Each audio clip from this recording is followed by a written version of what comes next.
Ito naman ay magdidikdik ng murang dahon ng ating papaya na lalaki.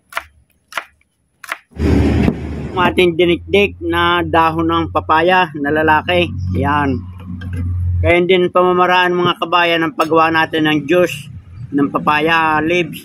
Ngayon ay atin lang dadami-damihan at lalagyan natin ng kaunting tubig para dumami yung kanyang katas at saka iinumin, at yan ay nakakatulong sa ating sintomas ng dengue fever. At ito naman kaya ko pinakita mga kabayan, ito ay mainam din sa mga sakit sa balat katulad ng buni, eczema, yung mga anat, kurikong.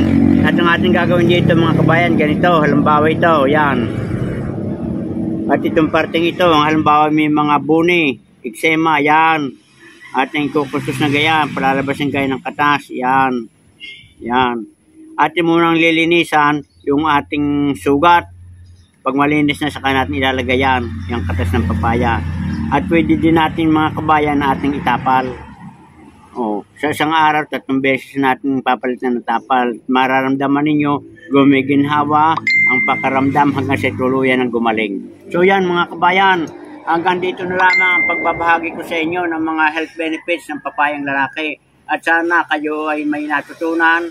And don't forget, please like, share, and subscribe. At pakipindot na rin ng notification bell para kayo ay updated sa aking mga ini-upload ng mga video. Magandang araw kabayan!